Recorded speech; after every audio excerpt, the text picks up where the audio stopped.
What is up, everybody? Welcome back to the You Gotta Get Up podcast. It is your boy, Drake Plants, along with Elliot Jennings. As it should be. So, we are here today on episode 1, 2, 3, 4. That is right, the fourth episode of the series. And I'm super excited about this episode. Some people would say it is a little spicy. Some people would say it's a little caliente. Yeah. And it's going to be a little hot. But not in the way you're thinking. But yeah, no, not at all. But I'm super excited. Ever since we had the idea for the podcast, I thought this would be a great idea for an episode. And this episode is going to be all about our hot takes. And we were talking, it doesn't have necessarily be about, songs, or it could be whatever. It's about the music industry.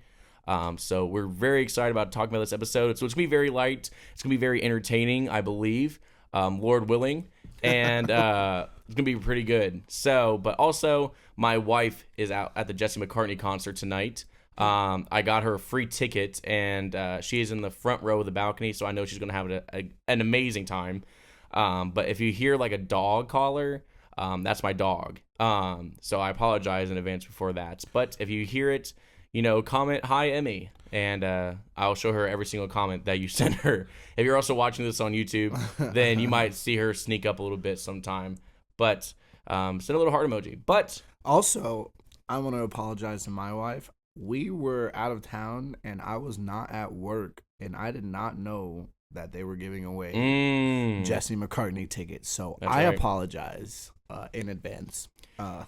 Because you're going to see this and be mad. I'm not going to lie. Because front row seat, you and Spud could have been there. Front row seats to Jesse McCartney. You can't beat it. That's my fault. But we were out of town doing other fun stuff. So. But tell them where you were doing out of town. Oh, yeah. So also, my voice, as you can probably hear, is extremely hoarse. I was up in D.C. at the explosive Commanders-Bears game.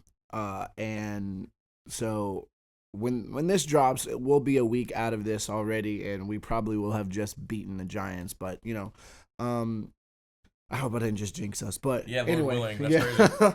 But no, my voice, I was screaming at the top of my lungs for like 5 to 10 minutes straight after that game, as well as during the game. So if I sound horrible, that's the reason why. But yeah, no, we were out of town, eat a bunch of good food, went to Ben's Chili Bowl, got some chopped cheeses. Can't tell you where we got chopped cheeses in VA because that's a secret that I have to go to the grave with because if we don't gatekeep, y'all will run the spot. That's crazy. If we don't gatekeep, you'll run the spot up, and I can't have it. So, but. That was a crazy game, though. That was a crazy experience. I mean, like... I've never seen anything like that in person. But just the atmosphere must have been absolutely incredible. It was electric. Like, by the time, like... I'm not going to lie to you. I thought it was over. The Bears went down and scored. Like, they scored with 20 seconds left. And then, like, Tyreek Stevenson, thank you. You weren't paying attention. I'm going to work. You're going to get killed for the rest of time. That's on YouTube. You weren't paying attention. And then you tipped the ball to Noah Brown. And we won the game because of it. And that's crazy. I'm really glad for that because I'm not going to lie, I had no hope. I'm not going to say I had no hope, but I was like, this is going to be a really tough one. And then JD5 delivered. He delivered. And I don't know. I'm so thankful to have been at that game. I told my brothers, I was like, this has got to be the game that we go to see this year. Mm-hmm. Perfect showdown for 1v2. Like Caleb Williams, Jaden Daniels, amazing. Wow. That was phenomenal. Absolutely incredible. I mean, I've never seen a crowd so excited. People were like kissing and hugging in the stands, bro. They don't know each other. You know what I'm saying? They were kissing each other? No. No. I say kissing and hugging. They were only hugging. But men were hugging. Men were hugging. People who you've never seen before. It's the craziest thing how sports bring out the best of people. Dude, yeah, no, I know. It's like all of a sudden, I just have this weird urge just to hug you. I don't know who you are. Get over here. I just need to put my arms on your body. Yeah.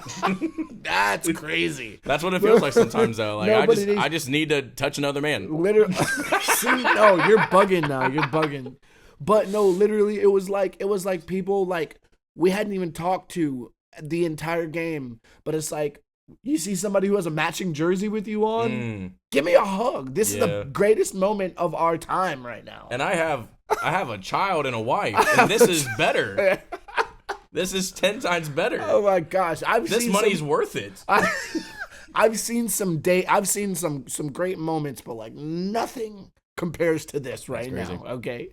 But yeah, no, that's why my voice sounds atrocious right now. I had him do a little bit of EQ on my voice, so That's right. I don't sound like absolutely awful. But no, we're gonna have a really good show. Yeah, I agree. It's gonna be a really good pod. I agree. I'm excited to hear Drake's hot take. You're not. Nah, I am excited. You're not excited. My hot takes aren't like as probably controversial as his because like I'm a very controversial person. he is. You should. am. Oh my gosh! Like I have to. But the problem is, though, I'm unapologetic about it, though. Like, if I have an opinion, I feel like my opinion has to be said. No, yeah. I'm practicing my American right for freedom of opinion. Well, he'll stand on it every I will. time too. I've seen I stand on it. that as much as I believe in like the Second Amendment. He's like, yeah, no, valid. You know what I'm saying? And I've seen him do it. He's like, look, What is going on? if something happens, oh well, like they'll get over. I'll get over it. They'll get over it. God got me. Let's go. Amen. Like, That's right. An unofficial sponsor for the episode is 7-Up Shirley Temple. oh no. That's unofficial sponsor. It's not sponsored, but hey, 7-Up. We're giving you this free plug. But Shirley Temple, it's pretty good. these It's not things like are a really. good. If you like Shirley Temples, it's not really Yeah. like a Shirley Temple. It's kind of more like a cream. It's like a cherry cream cola. soda. Yeah, it's pretty good though. It's like a berry cream, like a light berry cream Yeah. soda, but it's cool. But getting into the topics now. So this is all about hot takes, and I have like 4. And I think you said you have like 5. I have like 5. Yeah, we'll see if we get to all of them. But I want to see. His are gonna go crazy. I want you guys to like participate and sit there and think. It's like, oh, this is absolutely absurd. I need to get Drake canceled because of this opinion.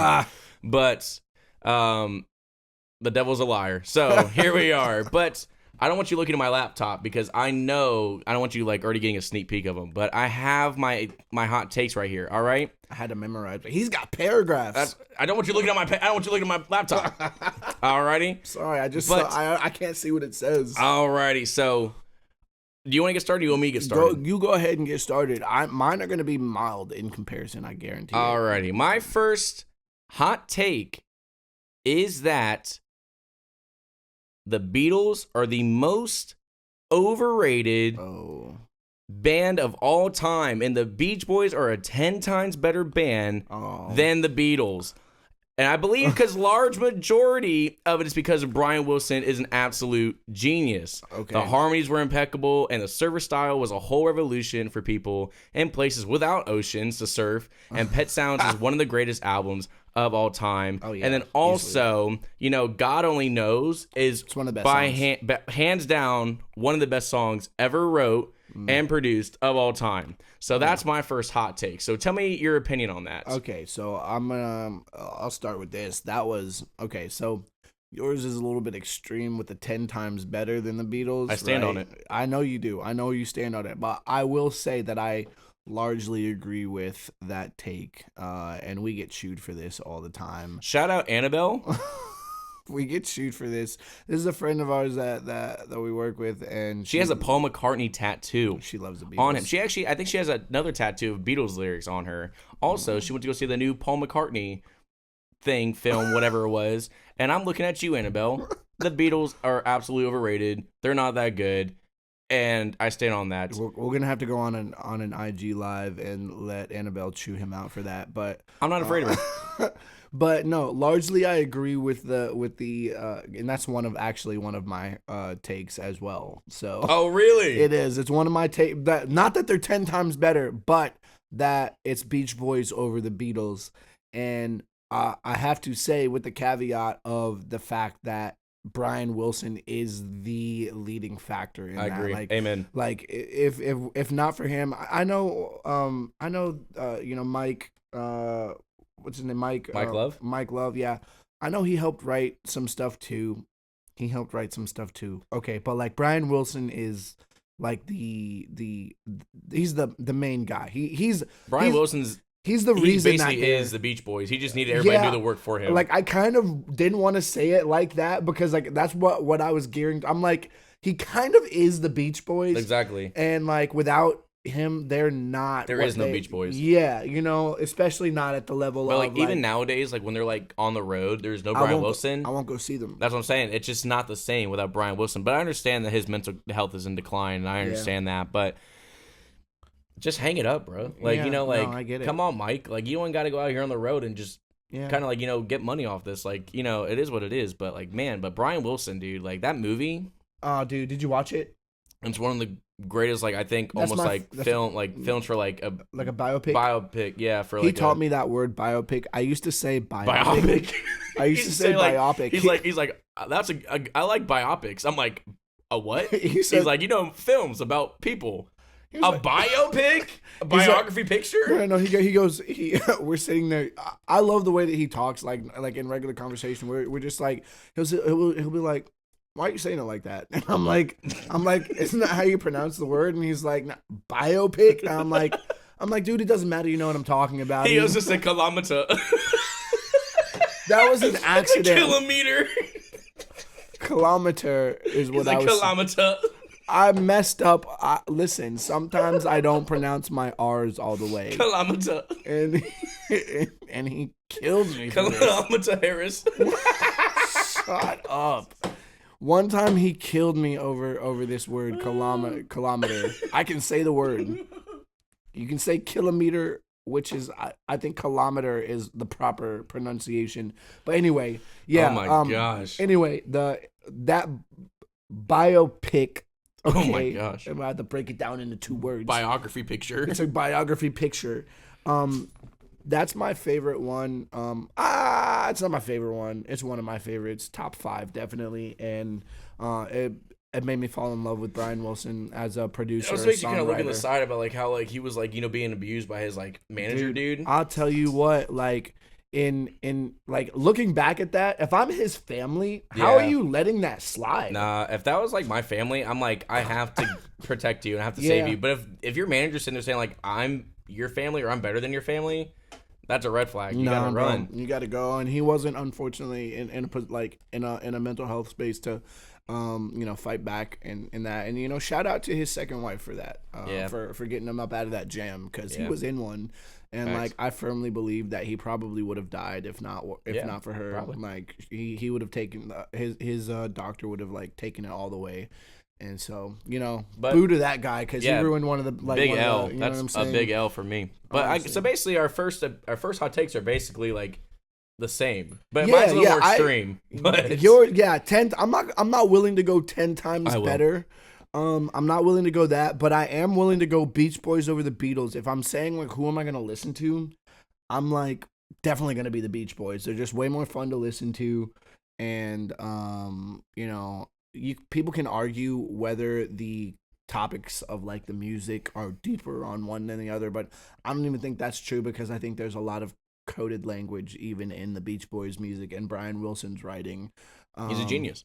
Yeah, definitely. He was a writer, he was an artist, he was a producer. Right. But I will say, like, if you minus one person, like if you were to minus like Paul McCartney from the Beatles and then it wouldn't be the Beatles. Because I feel like if you take away Paul McCartney or like John Lennon from the Beatles, no offense, right? But if you take away like George Harrison or like Ringo Starr, I would sit there and say the Beatles can still survive. I don't know. Them. Well, I would say because they had like 2 super good writers. I think one of them could pick up the slack. I don't think they get to be as big as they are, but like what I was gonna say was in the instance of if you take either Lennon or McCartney or away, and then you take Brian Wilson away. I would say Brian Wilson's worth Paul McCartney and John Lennon. Yeah, it's like so a 2 for 1. That's what I'm saying. So like if you take like either or away and then you put those bands up against each other, I think the Beatles are better. I'd agree. Head and shoulders. I'd agree. But with Brian Wilson, he's a powerhouse as far as like that production. But that's the thing though. You're comparing one guy to 2 other people. Yeah, that's what I'm saying. That's why I'm saying like Beach Boys. Like that's like you're getting like Tyreek Hill and you're getting like Lamar Jackson on the same team, but you're trading them. For like Pat Travis, Mahomes. For like Pat Mahomes. It's like, I don't think that's a good trade. Yeah, no. So that's why I think. So,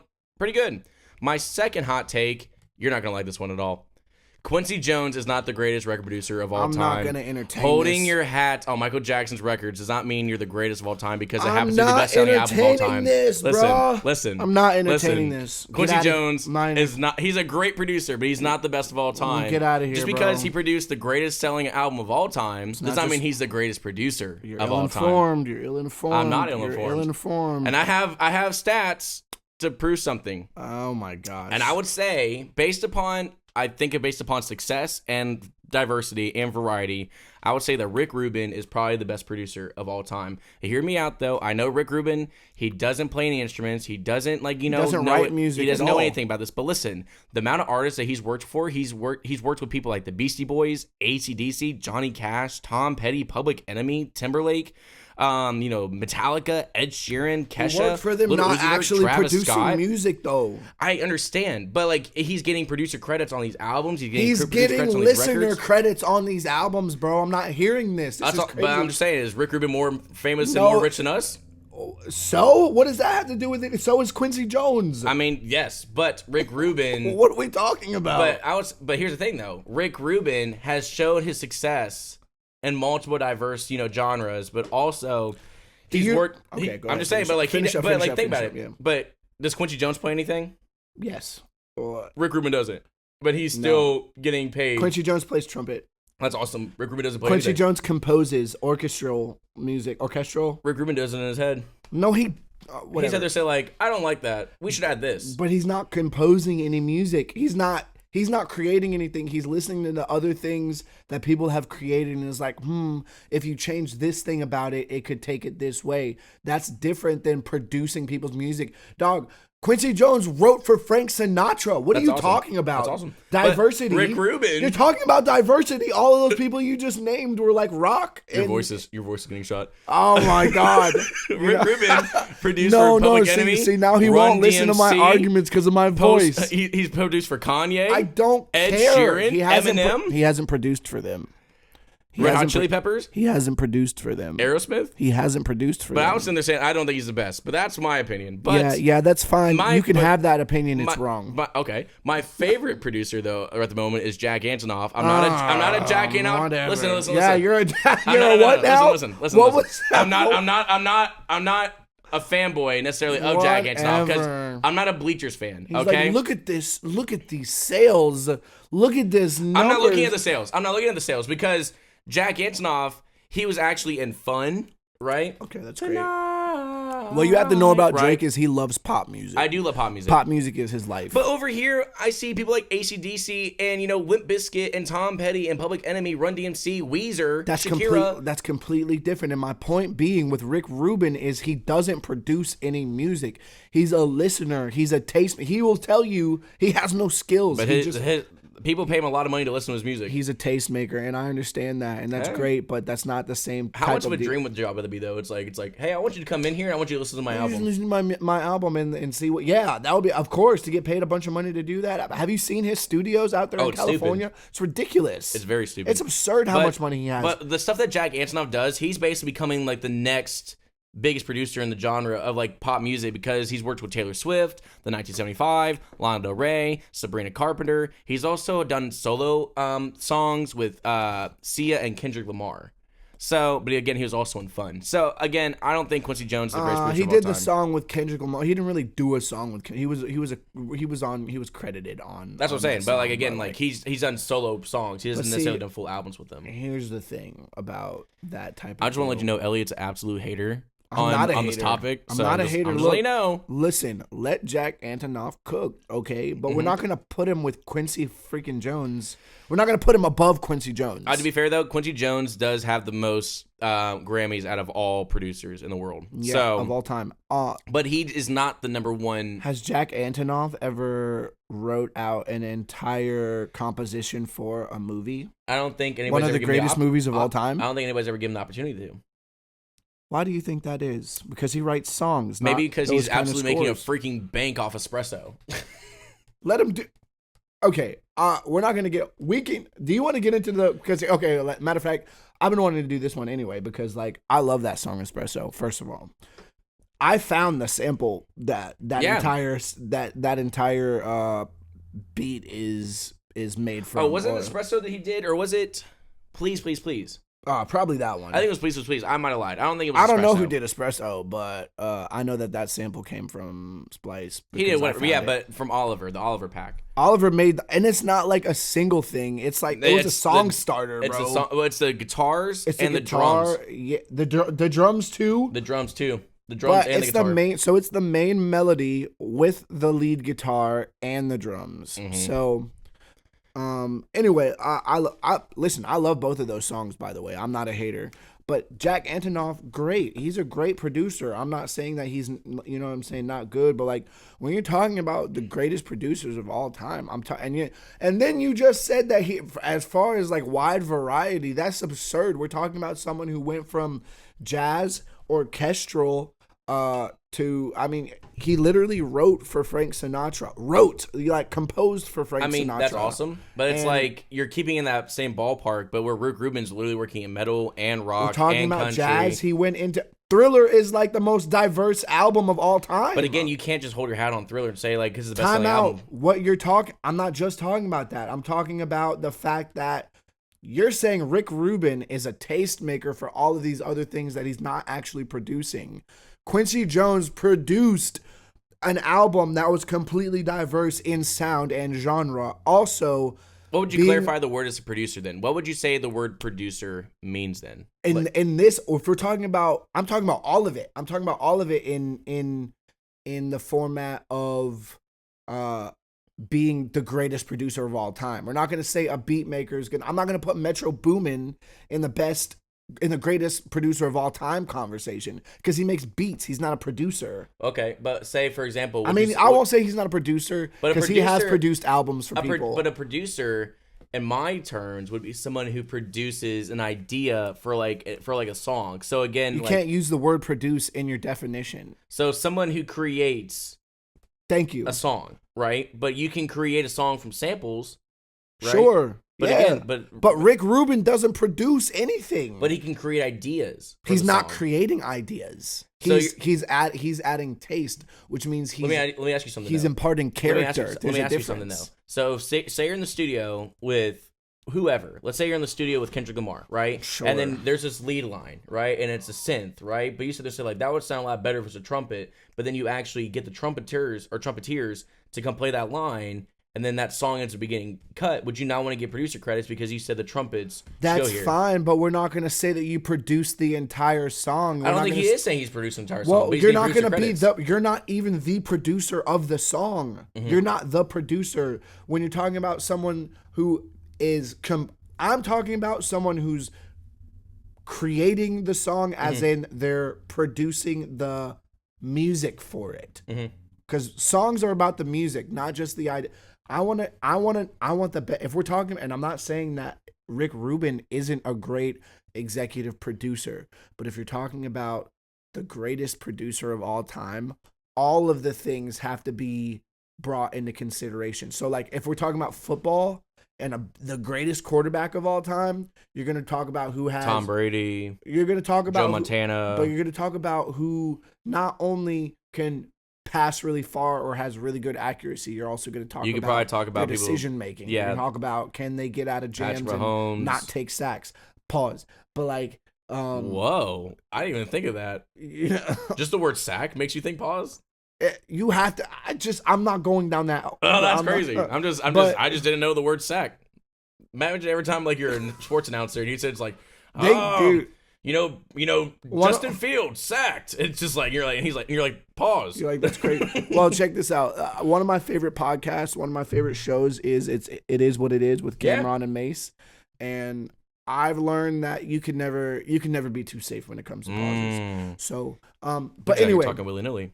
Yeah, but so my point being, we're talking about everything added. We're not talking about just genre, because if we're adding in genres and numbers, accolades, we're talking about what they're doing involved as far as involvement in the production of the music. It's gonna be Quincy Jones. He's literally writing, he's composing, he's always composed at a level higher than everyone else, and we're talking about jazz, orchestral, we're talking about by the time movies, we're talking about the Italian Job soundtrack, which is one of the greatest scores of all time. Hey, this is why it's a hot take. We're talking about it is a hot take. That's what I'm saying. It's a hot but take. you know you were gonna. This is that's what I'm saying. I said you were not gonna like these. He I did said this you're to not gonna make like me it. mad on purpose. No, I said you weren't gonna like it. But Oh this is my my God. opinion. This is my opinion, though. Again, I think he's a great producer, but I just don't think he's the one. I don't think he's him. That okay? Well, you can have that opinion. It's But wrong though. we gotta get That's back all on I'm gonna track. say. Go ahead. Go to your next one. Number 3.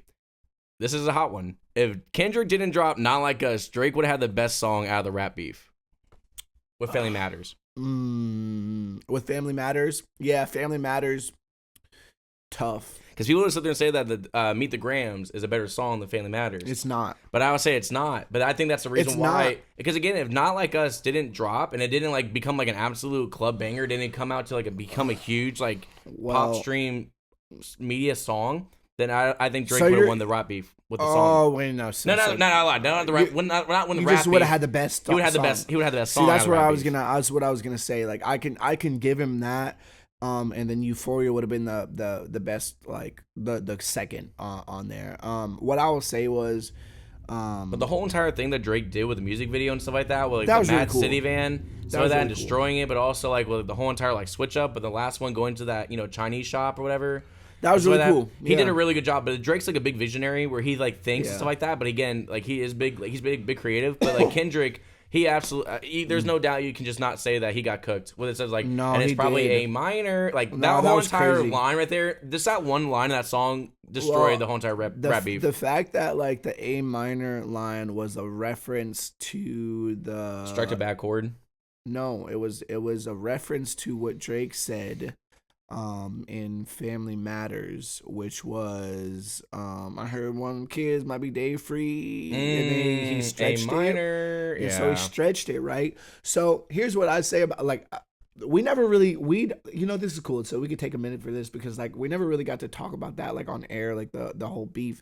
I think with the way that Drake executed, the way that he executed was he was improper. Like he was not prepared like he should have been, and I think he kind of got too big of himself because the did. way that his previous rap beats that he had, I mean, like with like he the could Meek have Mill thing, rapped. I think he could have rapped with Kendrick, and he could have had a great time. But he said I need to do some quadruple entendre stuff to make me even think about like he played the internet game, bro. And He did. and like you can't be what he didn't expect was he didn't expect Kendrick to be a funny dude. yeah. And like Kendrick is like, what do you think he and his boys do all the time? They're rich and they're from the streets, bro. All they do is sit around and clown. That's all, so yeah. it's like, bro, like But again, you're messing around with a West Coast rapper though. You're not like you're not messing around with like some dude from like like from Chicago. You're Kendrick messing is around with not some dude Meek from the West Mill, Coast. bro. Kendrick was not Meek Mill, and he thought he was gonna walk.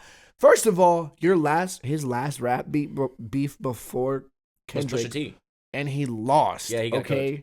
He got cooked because his secrets came to light, right?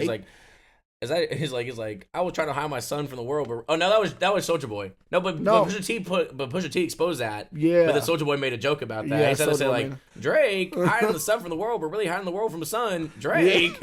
No, like, and that was That's my point. Soulja. Well, that's my point. Is like you have to with someone like Kendrick, nobody wanted to see you do the funny stuff with Kendrick when it came out. We were like, because you're messing with like a real rapper. You're like when you're messing around with like Meek Mill and stuff like that. Like I mean, honestly though, like not trying to be that guy. There might be some like really big Meek Mill stands, but like I'm not. But it's like listening to his stuff. It just wasn't like really like anything that was like.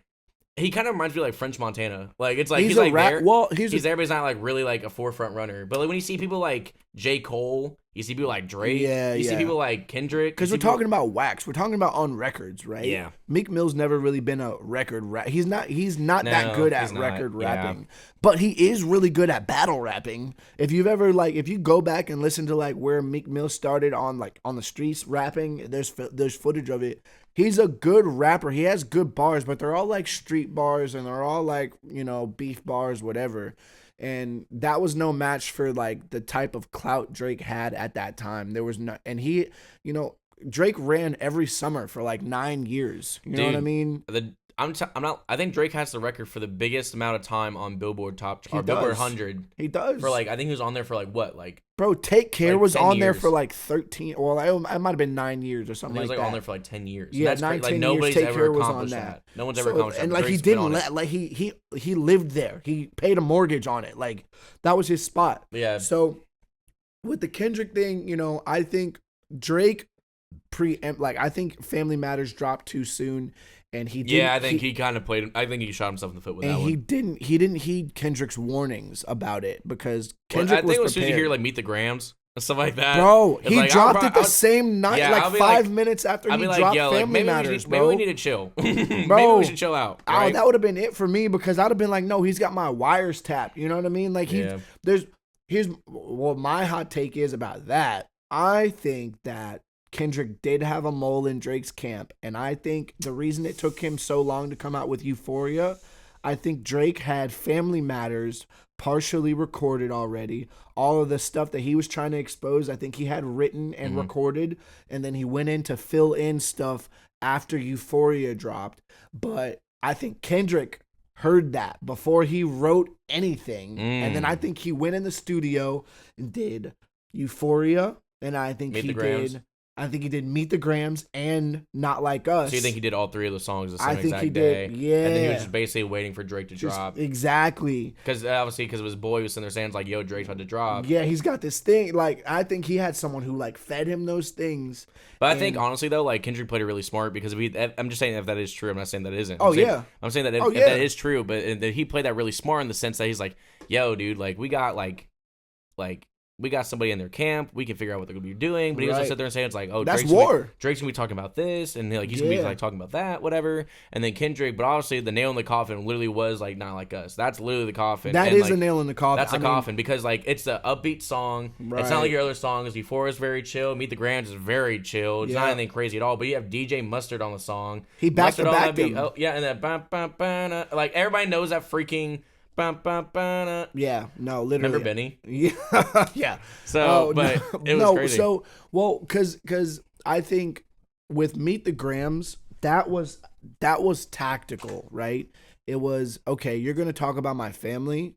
I'm gonna have this nuke ready to go. Facts. And if you drop this song that mentions my wife and my child, He sat there and said, I'm gonna like, I'm gonna violate. And he violated He Drake's sat family. there and said, like, Drake sat there and said, like, "Are you mad that someone's blacker than you?" I'm like, that's crazy. I'm But then like- here comes Kendrick. He sat there and he has his wife and his kids dancing, like, like crip Yeah, walking in the bro. freaking living room. Like, He said, "Why you never hold your son and tell him say cheese?" And so now they're dancing around. They're dancing around their living room together as a family, like on dude, your he's crip grave. walking, playing hopscotch at the same exact time. Bro, it's crazy. He has the whole entire city of Los Angeles in a music video. Yeah, He has a whole dog. entire city You dissing can't. you. Well, see, and that's the other And they're thing. all singing like, "They not like us. They not like us." That was the other thing. Drake got so full of himself by saying, "Oh yeah, like I get more love in the city that you're from." And Kendrick's like, "You're stupid," because one thing the West Coast doesn't play about, it's their people on a national stage. Yeah. They don't play about it. And Kendrick knows that. He's like, "Bro, this man has all the gang members in LA united dancing Bro, on he's stage. got Bloods and Crips in the same music video. They're linked up, bro. They're linked up doing blood walk and crip walk at the same time. That's what I'm saying. I'm like, oh my gosh. Like, he's uniting his people. Imagine bringing unity between gang members because of a song against Bro, dissing Drake. That's crazy. just because he We mentioned, live in a crazy time. dog. I'm telling you, because you mention their city, you mention them. They're not Yeah. going for that at any time. Yeah, So that's crazy. it's just no. I definitely think back to your point that if not like obviously if Not Like Us drop, but I think that if Drake had just rapped with him instead of trying to do this whole like let me expose you stuff and just like rapped about who's the greatest, Yeah. that would have been a way more It would have been a different entertaining- outcome. It would have been a different result. It would have been like, and who knows? Like, I won't say that for sure, because like both of them are really good rappers. But there's a chance you wouldn't have gotten washed. Drake No. got washed He after got that. washed, yeah. Because He Meet got the cooked. Grams came out on top of his Dear song. Adonis. I heard that. I woke up out of my sleep. To a text message. My friend Christian was like, "Bro, Drake dropped, and I think it's actually he might actually do it with this one." And then like, and I hadn't seen it yet, but right after that, he goes, bro. And I'm like, well, okay. So I get on Twitter because that's where I go for all my news, obviously. And I get on there and I see Family Matters and Meet the Grams trending 1 and 2. Wow. And so like I go to Family Matters and then I play it and I'm like, yo, Drake is smoking this right now. And he's killing everybody. Then you go Meet the Grams. He wants all the smoke. Man. And then I listened to it and I was like, yo, this is the most eerie song I've ever heard. Mm-hmm. And Kendrick definitely knew what you were about to drop. I was like, you did not do that. I'm just very unfortunate oh, because not I had again. an alarm go off telling me to like let my wife know to do her homework. Dog. And my thing freaking stopped. Every time. And it stopped. And I'm like, I put my phone on airplane mode. But apparently my alarm sat there and said, screw that airplane mode. I need you to tell your wife to do her homework. But anywho's, that's very unfortunate. The enemy is inside the phone. Devil's a liar. Everybody remember that. Everybody say it with me. The devil is a liar. Oh my gosh. But yeah, so we can agree that like if Kendrick did not drop Not Like Us, Drake would have the best song out of the whole entire thing. And the last one I have is that Somebody That I Used to Know by Goye is the best song that came out of the 2010s. The best song. The best song out of the 2010s. Somebody That I Used to Know by Goye. That man literally won a Grammy and bounced. He sat there and said, like, I'll see you guys later. I would definitely put it in the top 5. I feel like I'm... Name me a better song from the 2010s.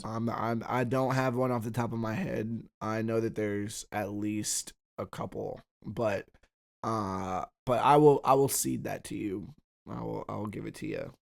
I think I won't argue it. I love that song. Listen, that's why. If you think you can tell me a better song from the 2010s that is not Somebody That I Used to Know, hop in the comments. Let us know. Comment it. We have social media. We have Instagram. We have the YouTube. We have. Why'd you say it like I don't know. That was crazy. There. I said that. I felt the same exact way when I said that. That was absolutely absurd that I said that like that. The YouTube. We have YouTube. We have Instagram. We have Twitter. We have TikTok. Let us know. We want to know. We got it. Let us know. My voice is going trying to yell with this man. So like, but so you guys fight that battle for me. You guys fight that one.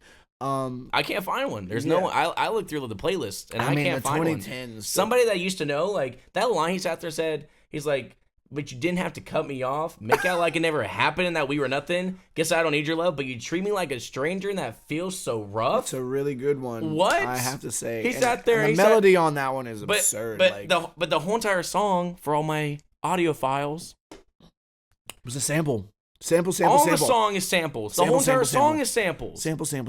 It's literally the main melody, the drums, the bass line, everything is an absolute sample in that song. I do love a song that doesn't require like serious drum. And I'm a drummer too, but I love a song that can get the whole thing across, get the whole point across without having to have crazy drums. The drums are actually an African beat drum. I know, but they're not like super forefronted. Yeah, they're very mild and tame.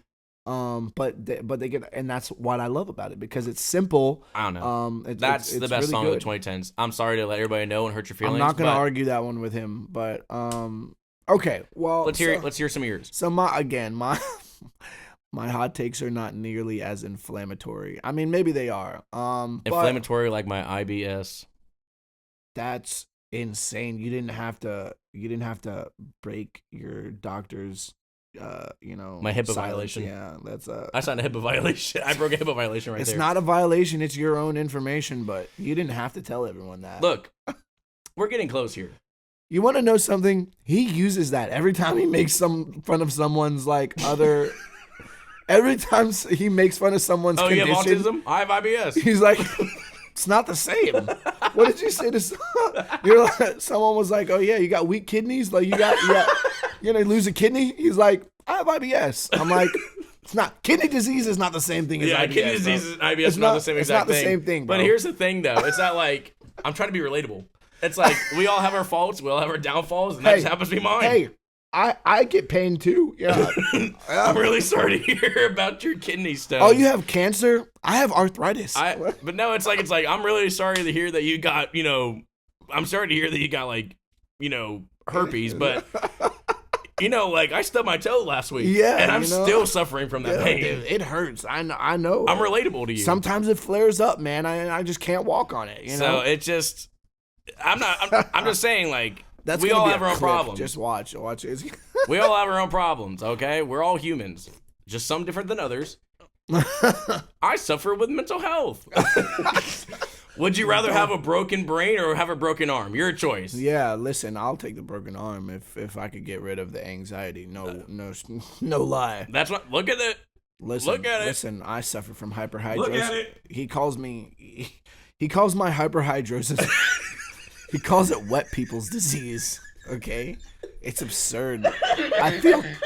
I feel targeted every time. Okay, I sat there and said like, "Whoa, your hands aren't wet today."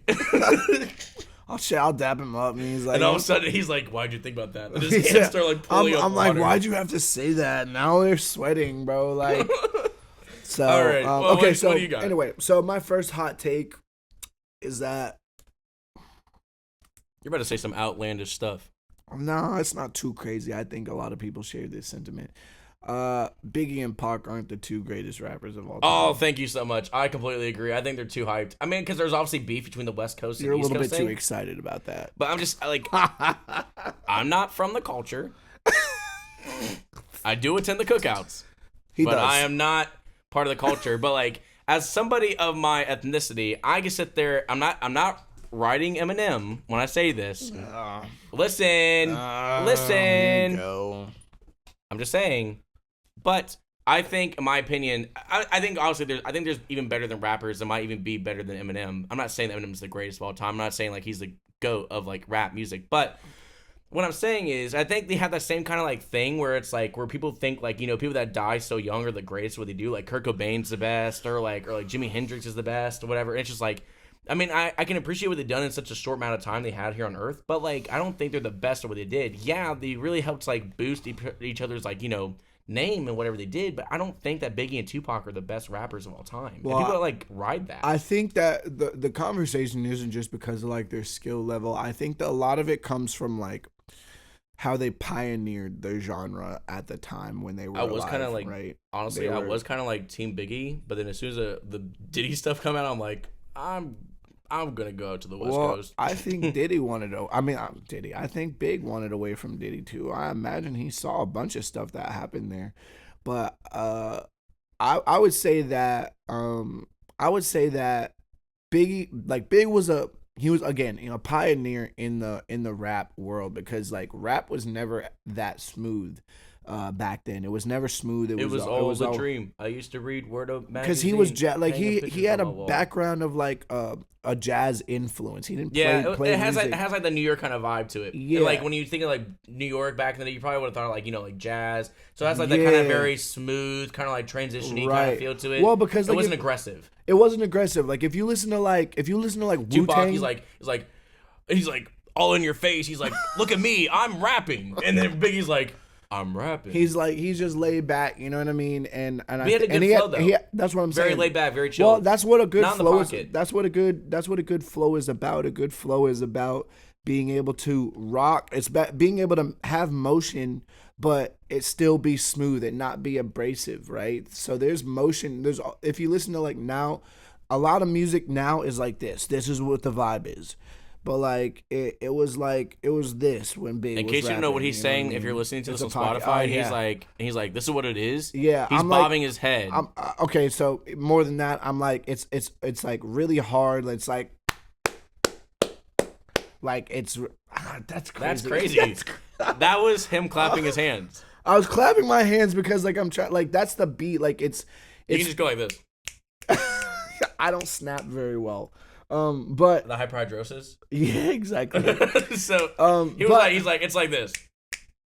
Yeah, so it's up tempo. It's like really, it's really forward, and whereas Big stuff was laid back and it's smooth and swaying. It wasn't in the pocket. It was in a pocket. It was in a pocket, but it felt kind of like it was wavy. Frank Sinatra was rapping. It was That's like how it felt. Yeah, it was a really wavy, and then like Tupac, on the other hand, he wasn't really as good at rapping as Big was. Like, he wasn't as pleasant to listen to, but I think that was kind of the idea because the things that he was talking about. He was very upfront. He was very, unapologetic in what he did. He had no. And the purpose of that was because of like his ideals, like the ideology of like being against. But he was a creative though. He Well, was yeah, he was an yeah, actor. totally. He was an actor. He was a poet. Oh, he's one of the best. He was one of the greatest creatives. Like, don't get me wrong. And if he was still alive, he would have went on to be one of the greatest like rapper actors of all time. Like, he'd be up Right there next to probably Will with Smith, Smith. yeah. With Will Smith. I was But joking about that. I don't think Will Smith's rap career was that great, but his no, acting career is but his phenomenal. acting career is phenomenal. And Childish Gambino. Childish Gambino's gonna be he's Hall of Fame. But again, Tupac's thing was the the ideals, like the things that he was rapping about it was a culture thing. It was about shining a light on injustice in the community and shining a light on, and that's why a lot of people liked him. But I think the whole thing was that like I feel like both cities had like somebody to represent them. So it's like how Kendrick's talking about the West Coast, like yeah, well, it's like Tupac represented the entire West Coast. That's where like it's Biggie really represented the weird East Coast. because So Tupac's from Baltimore. Yeah, which is kind of lame, but Yeah. like it's like how are you gonna represent a whole nother state you're not even from? Yeah, crazy. Because he was going through a lot of stuff. Like he was going through the injustices in real life. So I get like, it, but that's what led him there. But but it's like but when you look right, at somebody, it's like I can view them as almost like football teams, right? It's like we're right, like the city of New York is riding on the whole entire continent of east side. No way. The whole entire east side of thank God. The whole entire east side of the United States is relying on Biggie's back. And so then the West Coast side is relying on Tupac's back. So when you're looking at it, it's like it feels like a football team. It's like, oh well we have Lamar Jackson. It's like, oh we have Patrick Mahomes. It's like but we have Travis Kelce. It's like that's cool, we have Tyreek Hill. So it's not really like doing anything, but I think people like view that because it's like this dude represented us so well and this dude represented us so well. That's why I think they look at him as like they're the best. Because if you look at like necessarily like what they were saying, were they really saying anything crazy? And necessarily like what we can view as like what like lyrical like poetic people are doing. I think Pac was the big factor because of I think he was a better writer, but I think Biggie was a better artist. I think I'm just saying again the things that he was talking about, it was almost like revolutionary material. When I say revolutionary, I mean it in its actual literal sense. The fact that he was trying to electrify people the same way that Kendrick does, by saying things that are that make people think about the situation that the man is putting everyone in, which it's a whole thing to get into, and I have those conversations all the time. I'm not going to get into it on this because that's not what this pod is, but like it's just talking about the community, being helpful in the community, and like the struggle was really for the people. No, exactly. And then Big was out for a bag, and he went and got it. You know, and I think I think everybody understood that. He's like, I'm out here trying to get this bag, and Tupac's like, I'm trying to get my people together. Yeah, exactly. Which I can get to both sides. So that's why. But again, Big was like revolutionary with the way that he delivered his music, like the flow of his voice.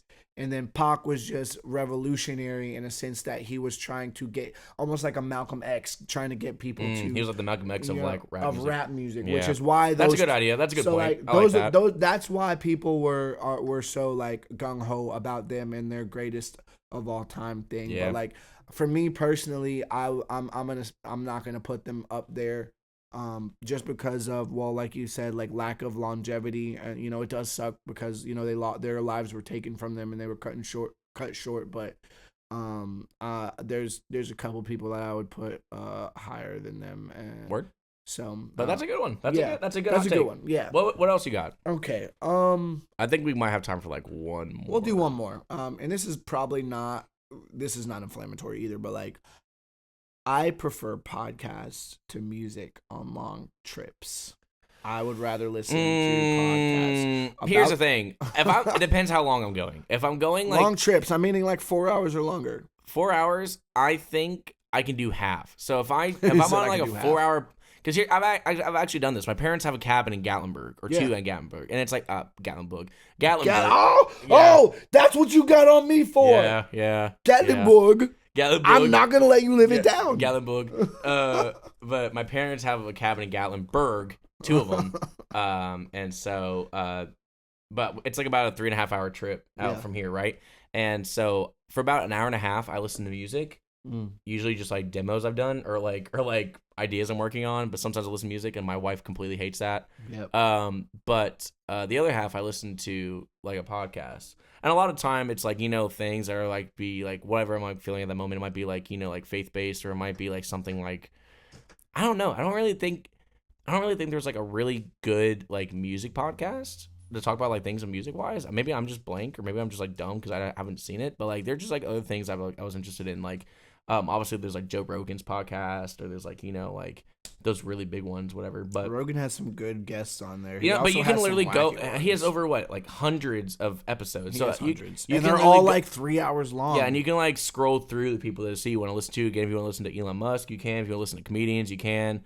All that stuff. So it's like all that stuff. So it's just but yeah. That's a good one. Okay, so I think crazy. we have time for one more. It's not too inflammatory. No, do you have any more? No. You know what? Those were actually my main ones. Really? Like, I had a couple of other ones, but now that like I'm thinking about them, I've got everything I want to stand on for today. I got everything off my chest. Yeah. That one with the whole thing with Quincy Jones, boy, you really, my voice is going out all the way. Like now. Listen, here's the thing though. I thought this would be a fun episode. I thought it's good. It was fun. It was and good. it's good to like get like these things off your chest, and it's good to like get them out so everybody can hear them. Yeah. And it's good just for people to roast you. Be like, you have the stupidest opinion I've ever heard in my life. I'm like, that's awesome. Yeah. Just continue to tell me how stupid I am. That's awesome. But no, I think this was a fun episode. I think this was successful. I think this was a good time. Yeah. And I enjoyed this episode. And I want to get your comments on all the stuff that he was saying. That's crazy. He's tripping. Listen, this is a podcast with two people. All right. It's not just me. All right. I am not going to be targeted for my opinions. Target him. That's crazy. He's inflammatory on purpose. My IBS is inflammatory on purpose, but like my opinions come from I'm not going to break. They come from good thoughts. But anyways, if you like these kind of episodes, let us know. Like, comment, say like, "Yo, we want more of these hot takes." We want. Matter of fact, give us your hot takes. Ooh, that's. I want your hot takes, and we can pull them up next time we come on. We'll pull up. Your hot takes. Yeah, we'll pull up your hot takes, and we'll determine if you're a sociopath or not. Yeah. That's awesome. Do that. So comment your best. Give us 2 or 3 of your best of your hot takes. Tell us the ones that everyone really fries you about. The ones that have you like in the corner with like. That meme with the blades, everyone's around you with the swords on you, and you're like, yeah, what has you like this? Those are the ones we want. So you tell us. Yeah. And also, again, follow us on social media. Again, we have TikTok, we have YouTube, we have Instagram, we have Twitter. We have it all. So just let us know. We love to be in contact with you. We love to see what you guys have to think about this. And again, also just comment other ideas for episodes. If you want us, actually, somebody in our YouTube comments made a really good idea saying like, if you guys submit your music to us, we'll review it. We'll listen to it. We'll give you we'll give you like, critiques, or if you just sit there and want us to boost your ego, we can do that as well, saying like how cool the track is or whatever. If you're not gonna lie to you though. Like, well, I'm not gonna lie. Okay, don't lie. I'm not gonna lie. The Lord says don't lie. I'm not gonna lie. We will critique your music. We will tell you what we like about it, as well as if there's anything that we think that. But if you're a producer and you want us to listen to your tracks, or if you're a songwriter, send us your songs. If you're a rapper, send us like ideas you have going on. Right? We'd be happy to. Like, again, we're family. You know what I'm saying? Like a family sticks with family. Family's honest. And eventually we want to get people on to do some performances. So we're in the talks of having some people on. So stick around. We actually have some pretty good guests coming up. I would say so ourselves, but for sure. But other than that, I think that's it for this episode. That'll do it for this one. Thank you guys if you made it this far. We really appreciate you guys listening. We always want your feedback. Anything we can do to improve. Anything that you love. Again, anything that you want to hear us talk about. Put those in the comments below. And of course, like, comment, share, subscribe. Tell your friends. Like, we want to get as many people to listen and engage with us as possible. So, again, thank you guys for listening. We love you guys. Love you. Bye. Bye.